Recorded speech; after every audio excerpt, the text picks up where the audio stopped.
ahí está. Bueno, Ah, entonces, confiando en el Señor, ¿verdad?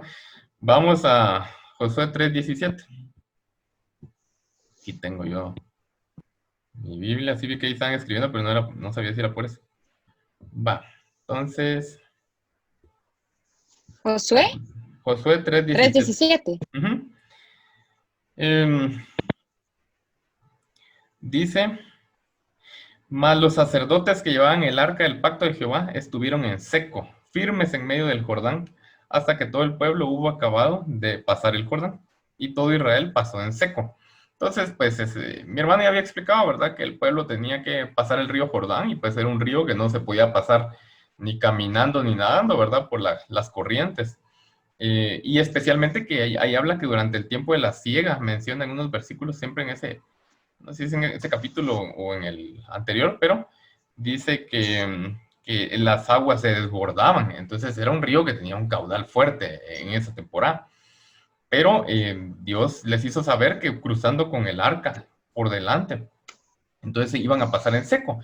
Entonces, regresando al este tema, vemos entonces que Jordán significa humillar y descenderse, pero hay dos tipos de humillaciones y hay dos tipos de ser descendidos. Y bueno, nosotros podemos ser humillados bajo la soberanía de Dios, buscando su voluntad, buscando ser obedientes, buscando seguirlo, buscando atender a su palabra y escuchando su voz y haciéndole caso a lo que Él dice. O podemos ser humillados pues en desobediencia, humillados en pecado, humillados en rebeldía. Podemos ser humillados pues de una manera vergonzosa al nosotros buscar nuestro propio camino, nuestro propio gobierno, nuestras propias decisiones. Es cuestión nuestra. Entonces, para eso, pues vamos a 2 Corintios 7:10. Hoy sí tengo un par de versículos, entonces ahí sí quiero, vamos a leer bastante. Bueno, como siempre. Va. Entonces, 2 Corintios 7:10. Va, entonces como le mencionaba, nosotros podemos cruzar ese Jordán bajo la soberanía de Dios. O podemos cruzar pues nuestros propios caminos, ¿verdad? De la manera que se nos dé la gana, ¿verdad? Viviendo la vida.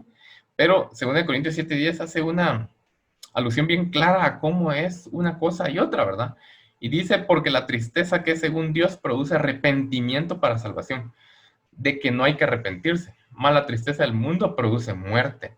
Entonces, si se dan cuenta, los sacerdotes cruzaron en seco y todo el pueblo cruzó en seco, porque no se mojaron. Y ese que no se moje no es que no fueran humillados, sino que fueron humillados bajo la soberanía. Y esa soberanía, si bien aquí vemos esas pruebas, esas tribulaciones y esa tristeza que ocasionan esas pruebas y tribulaciones, pero producen ese arrepentimiento que es para salvación. Y no hay que arrepentirse porque nos está dando vida eterna, nos está dando más de su nombre, una porción más de su palabra, una experiencia más que ya no se vuelve una teoría, sino que cobra vida. Y digo, ahora conozco al Señor de otra perspectiva, conozco al Señor de otra manera, conozco al Señor más alto, lo conozco más bajo, más profundo. Pero si nosotros estamos entonces bajo nuestra propia voluntad, entonces esa tristeza nos va a producir muerte, porque la paga del pecado es muerte. Y entonces ahí donde nosotros pues de plano vamos a salir empapados, ¿verdad? De las pruebas y de las aflicciones de este mundo. Y vamos a ser ahogados en esas cosas que al final no hay remedio, porque no está Cristo ahí. Pero entonces vemos cuál es la actitud de confianza, de decir, bueno, tengo problemas, tengo tribulaciones, estoy siendo humillado y estoy pasando cosas que vienen de mi carne, cosas que vienen de afuera, no sé de dónde, qué problemas tendrá usted o qué problemas habrá afrontado en su vida y que tal vez al día de hoy no le hacen sentido. Lo que sí le puedo decir es que si usted está en la soberanía de Dios y en la voluntad, va a haber una tristeza que va a dar arrepentimiento y no va a salir mojado del Jordán, va a pasar en seco. Entonces vamos a Josué 4:1. Regresemos a Josué. Josué, aquí está.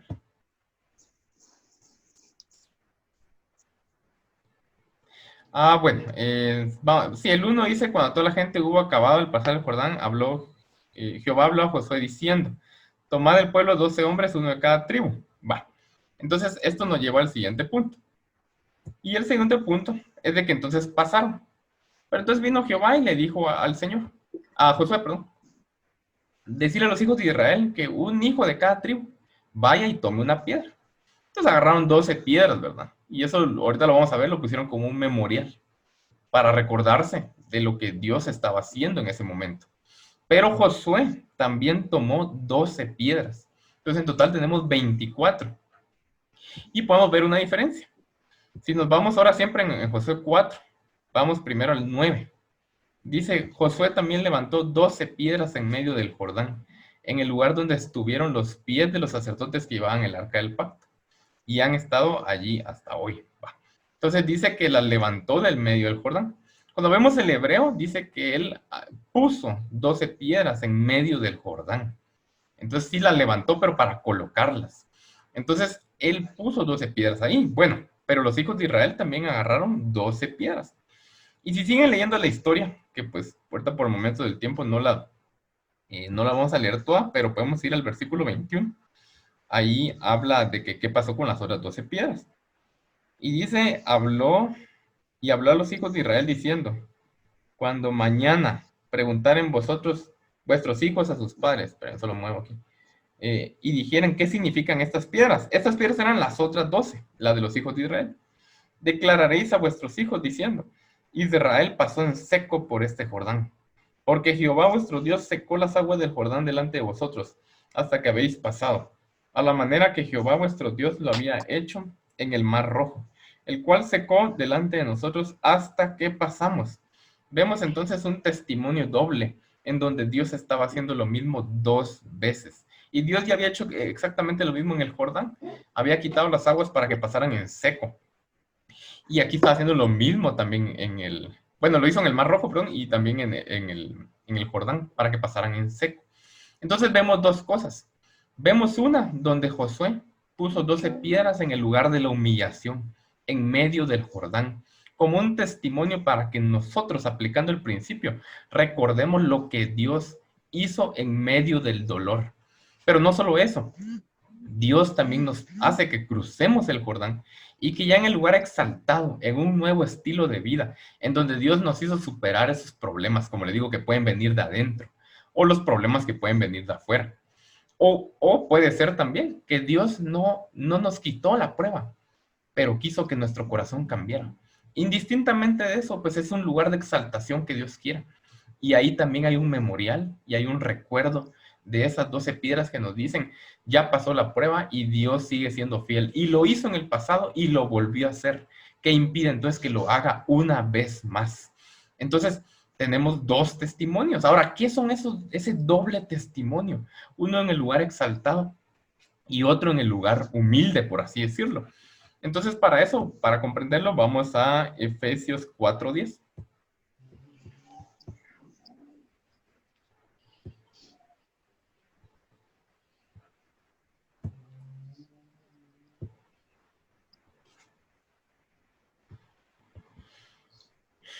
Les voy a dar un momento ahí para que busquen Efesios. Y bueno, sintetizando, entonces como mencionamos, tenemos 24 piedras, 12 en el Jordán y 12 lejos del Jordán, cuando ya hubieran cruzado. Entonces Efesios está hablando de Jesús y está hablando de su muerte y de su resurrección. Y dice, el que descendió, o sea, hablando de Cristo, es el mismo que subió por encima de todos los cielos para llenarlo todo. Cuando el Señor lo haga descender en la prueba en el Jordán, recuerde que Cristo ya descendió primero. Y cuando Dios lo saque esa prueba y lo haga subir y lo haga exaltar, recuerde que Cristo subió. Y Él subió más alto que usted y Él también descendió más bajo que usted. No hay cosa que Dios no entienda. No hay tentación que Él no haya sufrido y salido victorioso, sin pecado sobre la cual no puede entender de usted. No hay problema en donde Dios no pueda comprenderlo. Si su problema es la economía, pues Él dice que Él se hizo rico. Él se hizo pobre para que nosotros fuéramos ricos. Si su problema es que no tuvo oportunidades, que no tuvo educación, recuerde cuando a Jesús le dijeron de que este era como que hijo del carpintero y que él no tenía estudios. Eso básicamente le decía, él no tenía estudios. En el día que era la fiesta de las luces, si no estoy mal recuerdo, y él dio su discurso donde decía que el que creyera en mí de su interior correrán ríos de agua viva. En ese día criticaron a Jesús por no tener estudios. Entonces, sin importar cuál sea su problema, si dice es que yo no tuve papá o solo tuve un papá o mamá, Recuérdese que a Jesús también le llamaron bastardo y le dijeron, vos sos un hijo fuera del matrimonio. Entonces no importa cuál sea el problema, él descendió más bajo y no importa de dónde lo sacó, él subió más alto. Ese es el memorial de 24 piedras, 12 piedras en medio de la prueba y 12 piedras después de la prueba. Dios estaba diciéndole al pueblo de Israel, yo estoy acá con ustedes en la humillación y yo voy a estar aquí también con ustedes en la victoria. Cuando venzan a las naciones, cuando venzan esos 31 reyes que hay ahí, yo voy a estar ahí, no se olviden de mí porque soy yo y nadie más. Entonces volvemos a ver otra vez cómo deberíamos de confiar en Dios cuando estemos atravesando y conquistando esa tierra. Vamos a un último versículo para hablar de este punto en particular, que es Salmo 61:2.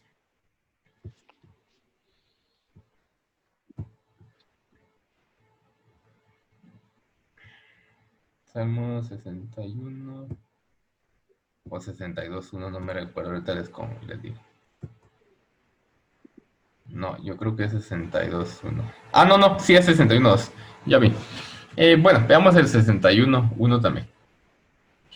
Dice, oye, oh Dios, mi clamor, a mi oración atiende. Desde el cabo de la tierra clamaré a ti, cuando mi corazón desmayare. Llévame a la roca que es más alta que yo. Aquí el salmista, que creo que es David, está explicando que él está abajo, pero que hay una roca que está más arriba que él. Y es obvio que él no ha visto que también hay en ese momento, ¿verdad? Que hay una roca que también está abajo con él.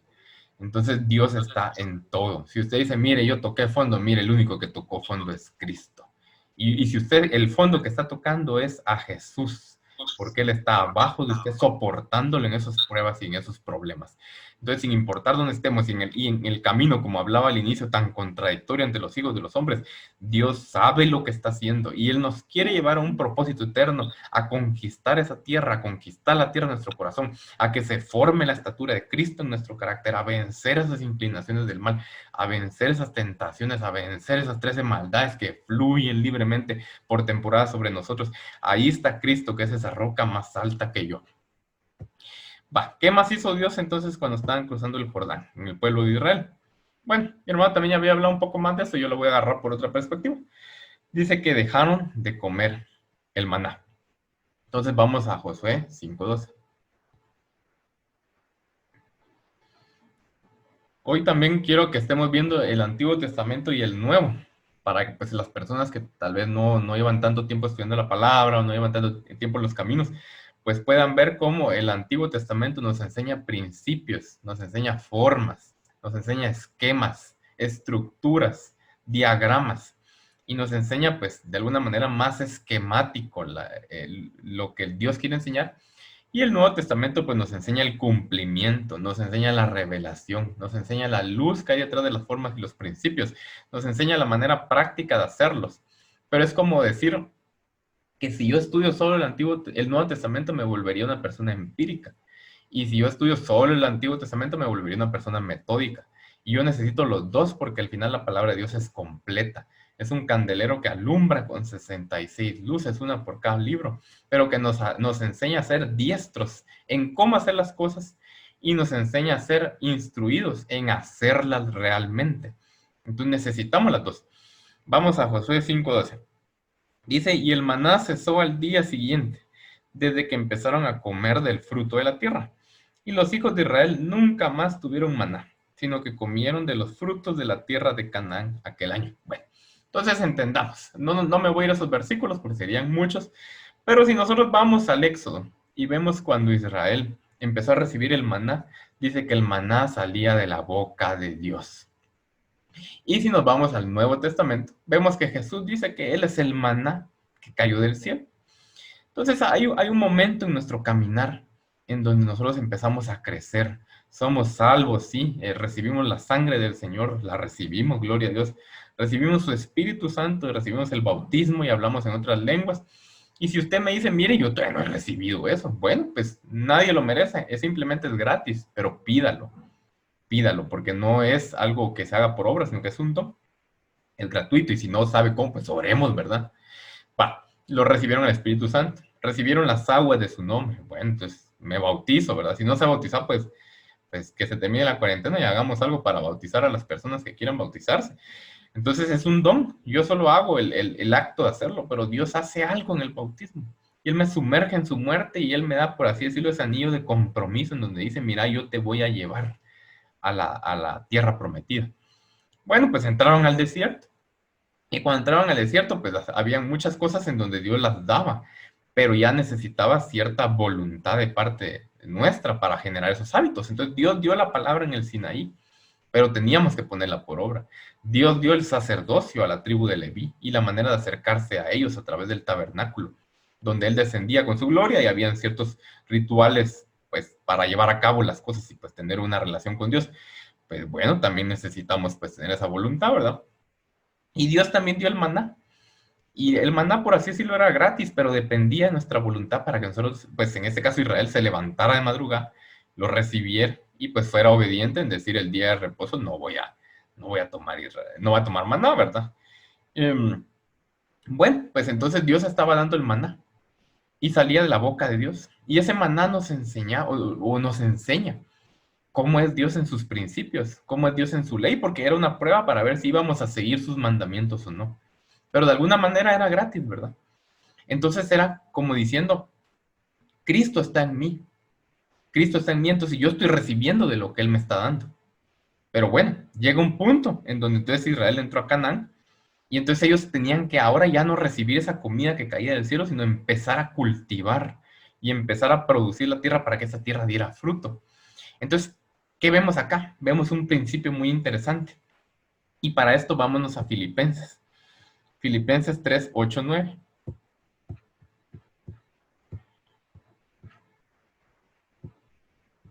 Ya me pasé Filipenses, aquí está.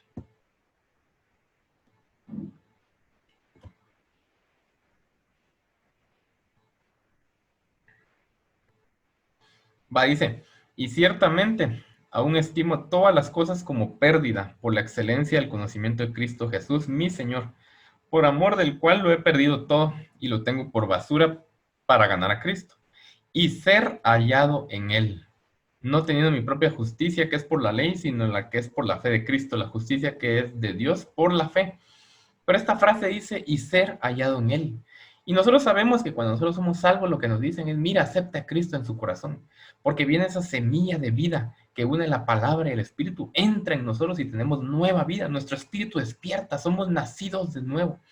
Y entonces Cristo entra a nosotros, pero en la medida que nosotros empezamos a crecer, entonces nosotros empezamos a meternos ahora en Cristo, empezamos a meternos en su naturaleza, empezamos a meternos en su carácter, empezamos a meternos en su imagen, en su semejanza, en sus pensamientos, en su corazón.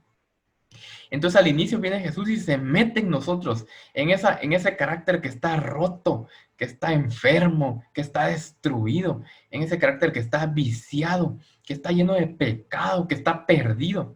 Pero empezamos a crecer y ser regenerados. Y entonces viene nuestro carácter regenerado y empieza a meterse ahora en ese carácter santo, en esos pensamientos santos, en esa naturaleza santa. Y somos nosotros ahora los que empezamos a profundizar en él. Pero eso no lo vamos a poder hacer si no crecemos.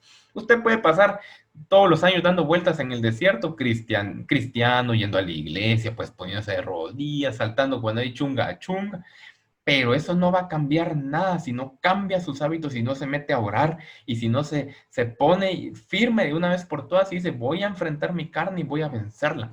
Es entonces cuando yo empiezo a escarbar mi tierra, cuando yo empiezo a producir en mi tierra y a sembrar la palabra y a trabajarla en oración y a trabajarla en paciencia, a trabajarla en la alabanza y a trabajarla en los momentos de adoración. Y cuando yo empiezo a descubrir ese fruto que empieza a salir de la tierra, es ese fruto que yo ya estoy en Cristo y empieza a salir esa naturaleza. Y cuando siento de dónde sale este fruto, de dónde sale esta paciencia, de dónde sale este amor, de dónde sale ese dominio propio, de dónde sale ese temor y esa reverencia al nombre del Señor, pues ni modo, usted ya está en Cristo y empieza a sacar entonces la naturaleza de Cristo y a descubrirlo. Es como que de un momento gradual a otro, Dios nos empieza a llevar a otra dimensión en donde empezamos a extraer ahora cosas de Él, de su naturaleza. Entonces, qué bonito recibir el maná, qué bonito recibir la palabra. ¡Hala, mira, hermano, qué predica otra vez! ¡Qué bárbaro, hermano! ala, mira, hermano, qué mensaje, o ala, mira, qué, esa alabanza, cómo me toca, hermano, mira que solo la empiezo a escuchar y lloro, qué bonito. Pero entonces va a venir usted y va a decir, bueno, ahora yo voy a generar palabra por medio del Espíritu Santo, porque Él pone el querer como en la serie y Él me guía a toda verdad. Bueno, ahora yo voy a orar porque dice que Él puede interceder por nosotros, porque nosotros a veces no sabemos ni qué conviene, pero Él sí ora conforme a lo que conviene.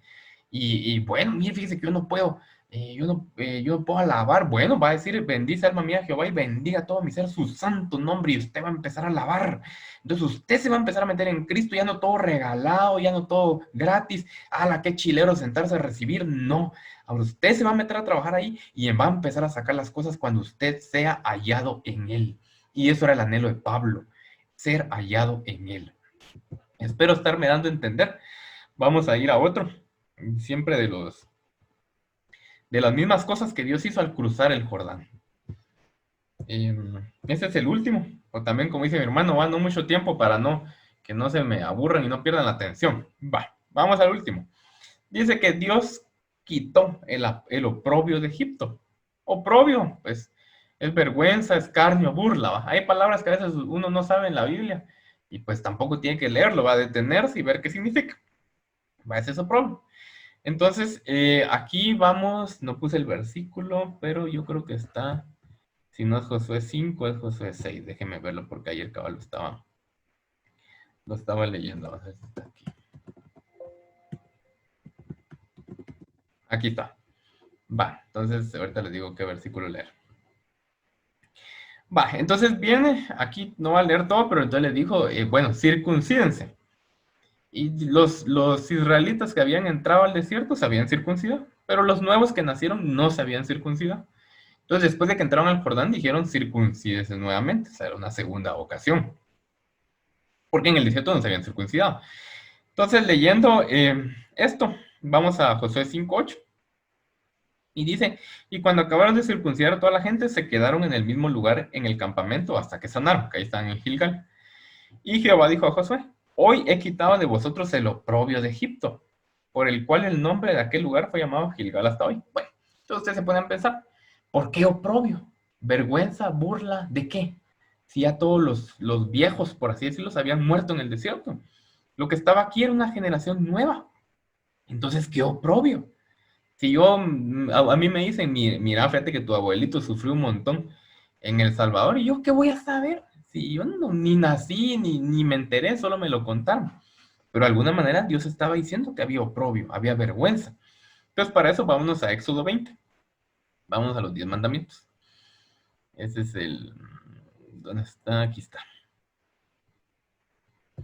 Éxodo 24. Entonces, entendamos un poco más de esta parte y qué relación tiene cuando cruzamos el Jordán. Bueno, Éxodo 24 dice, no te harás imagen ni ninguna semejanza. Aquí está hablando de los 10 mandamientos, ¿verdad? Ni ninguna semejanza de lo que está arriba en el cielo, ni abajo en la tierra, ni en las aguas debajo de la tierra. No te inclinarás a ellas ni las honrarás.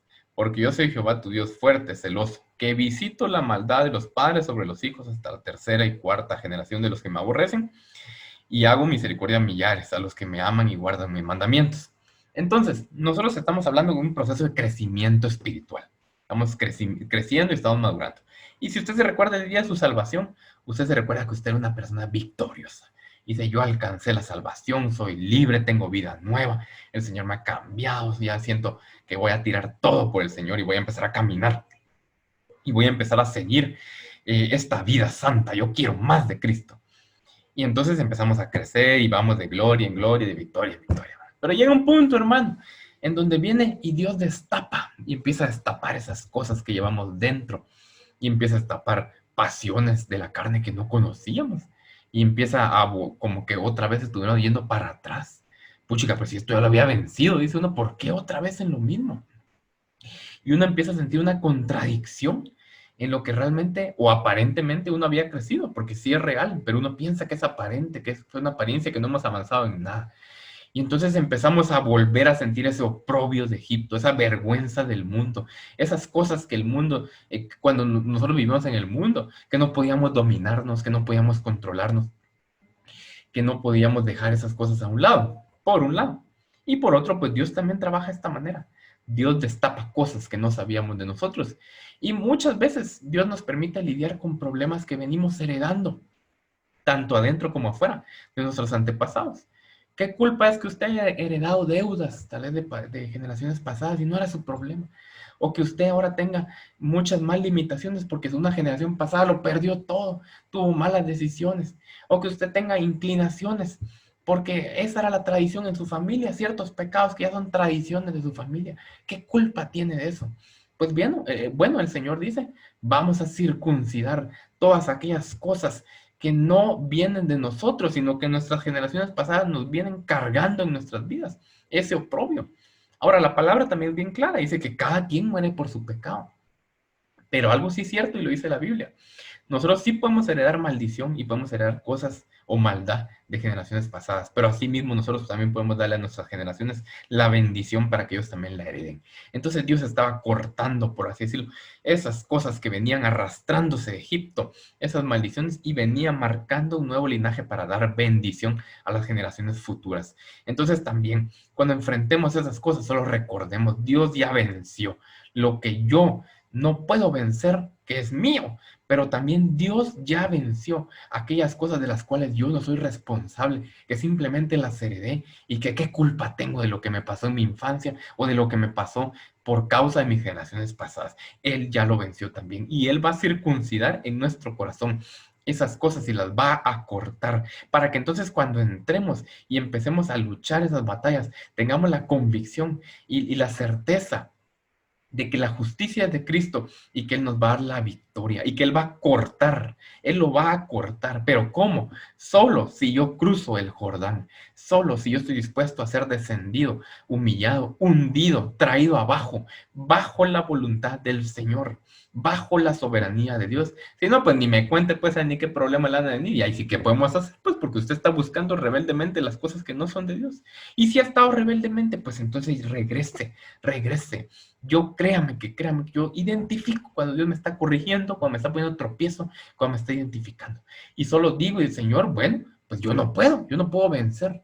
Vence en mí entonces, Señor, cambiando mis pensamientos, quitando mis deseos, extinguiéndolos, porque yo no puedo. Pero confío en lo que estás haciendo y confío en tu obra y confío que vas a tener victoria, victoria en nosotros. Entonces mi hermano ayer hablaba de Jericó y hablaba de que, bueno, ayer, ¿verdad? La semana pasada, de que nosotros teníamos que asediar el pecado, teníamos que rodearlo, teníamos que pelear contra él, de alguna manera hasta intimidarlo. Entonces solo voy a concluir con un versículo. Vamos a Hebreos 12:2, 12:1, 12:1 y 2.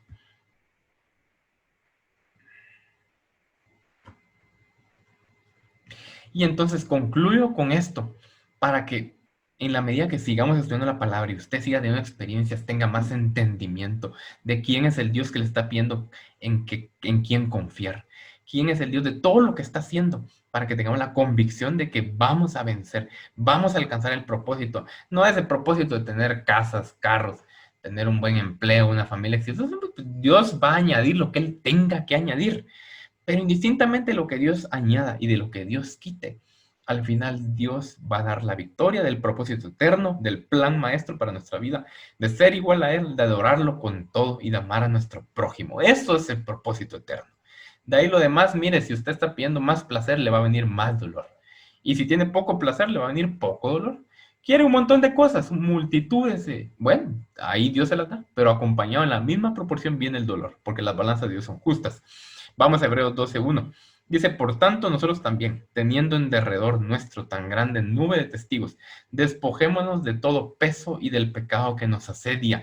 Así como nosotros estamos buscando asediar el pecado, no debemos desmayar ni debemos confiarnos porque el pecado también nos asedia. Esa palabra es la misma, nos rodea, está pendiente de nosotros y está buscando de alguna manera tenernos controlados. Entonces hay que quitarnos eso, hay que entender que el pecado nos va a estar asediando, pero ¿qué importa? Yo lo voy a asediar de vuelta porque Cristo en mí es más fuerte, es más poderoso y esa fuerza que viene en contra de mí es menor a la que yo puedo ofrecer en contra del pecado porque no es mía, es de Cristo. Y dice, y corramos con paciencia la carrera que tenemos por delante.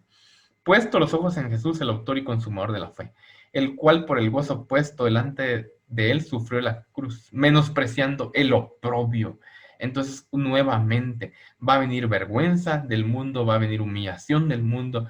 Por un lado, con lo que nosotros afrontamos, como les mencionaba, y por otro lado, por el rechazo que el mundo tiene por la palabra y por el nombre de Jesús. Pero ¿qué importa? Menospreciamos el oprobio porque ya sabemos quién es nuestro Dios y vamos a estar confiando en Él para cruzar el Jordán y para vencer las pruebas que Él ponga por delante con el fin de limpiarnos, de purificarnos, de hacernos crecer y hacernos madurar. Así que hasta aquí dejo esta palabra en línea con lo que mi hermano ha venido hablando. Y pues bueno, oremos, oremos y oremos por confianza. Yo no sé aquí cuántos han tenido desconfianza de quién es Dios, de lo que está haciendo en su vida, que tal vez no entienden, que no comprenden, que piensan que ya no hay más allá, que piensan que no puedo vencer, que no puedo salir adelante, que voy a tener que vivir con este pecado, que voy a tener que vivir con estas inclinaciones que me botan y que me consumen. Pues bueno, yo les digo, confíe en Dios. Él sabe lo que hace, pero ante todo Dios es un Dios de victoria y la victoria de Dios muchas veces es contradictoria a los ojos del hombre. Dios permite pérdidas en nosotros para darnos una victoria eterna. Dios permite que nos alejemos de personas para que nos acerquemos eternamente a Él. Dios permite que nos empobrezcamos para que nos enriquezcamos de una riqueza que no va a pasar, aunque pase el cielo y la tierra. Dios permite que vivamos soledad para que entonces tengamos esa compañía que no se va a ir a ningún lado. Dios permite que nos traicionen para que entonces veamos su fidelidad, que tampoco es cambiante ni es variante. Dios permite meternos en tinieblas para que entonces ahí conozcamos esa luz eterna. Dios permite que nos enfermemos y que nuestro cuerpo se desgaste para que entendamos la promesa de la resurrección y de un cuerpo que no va a cambiar y de un cuerpo que no va a ser ya sujeto al pecado y a las debilidades y a la temporalidad de esta dispensación. Entonces, la victoria de Dios está acá, pero clamémosla, clamemos la confianza de Dios en nuestras vidas para que no tengamos miedo de saber lo que se nos viene, sin importar la prueba que sea, sin importar la que esté pasando, y entender que este camino es un camino de confianza. Así que bueno, no sé si hoy no sé si hay piano hoy o solo así. ¿No hay piano? Bueno, si no hay piano, entonces vamos a orar. Quiero que, bueno, cierren sus ojos en oración, empecemos. Señor Jesucristo, te damos gracias. Te damos gracias por tu palabra. Te damos gracias por tu nombre, que es fiel en nuestras vidas. Te pedimos hoy confianza, Señor Jesucristo. Esa confianza ya la diste y le agradecemos. Te pedimos hoy que hoy sea botada nuestra inseguridad, que hoy sea botado nuestro miedo, que hoy sea botado ese temor carnal, que hoy sea botado, Señor, ese doble ánimo que un día cree y al otro día no cree. Y que sepamos que sos un Dios fiel, un Dios verdadero, un Dios que nos va a llevar por el camino eterno. Pedimos que venga tu sangre, Señor, sobre todas esas actitudes de desconfianza que tenemos y que sean quitadas, sean borradas de nuestro corazón, sean raídas, Señor Jesucristo, y que se siembre entonces tu temor reverente, y que se siembre paciencia, y que se siembre confianza, y que se siembre en ese amor, Señor, que no hay temor, para que confiemos en tu nombre y sepamos que sos fiel y que nos vas a ayudar a conquistar la tierra en nuestro corazón, a conquistar esas inclinaciones carnales, a conquistar esos pecados, esos vicios, esas tentaciones, todo aquello que es contrario a tu naturaleza, todo aquello que es contrario a tu nombre. Todo aquello que es contrario, Señor, a las cosas que no te agradan, Señor. En el nombre de Jesús, sos un Dios de victoria. Y hoy, más que pedir, Señor, también solo te damos gracias. Ahí donde esté, dele gracias a Dios. Solo dele gracias y confíe en su fidelidad. Y empieza a decir que aunque usted tal vez no lo crea, no lo sienta, pero ya lo vio en su palabra y entonces usted lo va a creer. Y usted va a decir, tu palabra es fiel, tu palabra no miente. Y Dios es fiel y Él también nos da entendimiento y sabiduría para que en la experiencia lo comprobemos y nos quedemos entonces con esa realidad, con ese conocimiento de decir Dios lo dijo en su palabra y Dios lo hizo en mi vida y que podamos ser testimonios. En el nombre de Jesús, que seamos testimonios, Señor, tuyos de confianza en medio de incertidumbre, en medio de tanta noticia de enfermedades, de problemas políticos, de guerra, de un montón de conflictos, de racismo, de guerras civiles, de odio, Señor, en el nombre de Jesús, que tengamos la confianza. Llévanos a la roca que es más alta que nosotros, llévanos a tu roca, Señor Jesucristo, y que podamos ser hallados en tu naturaleza, ser hallados en tu nombre. En tu nombre damos gracias por este tiempo, Señor, en el nombre de Jesús. Amén.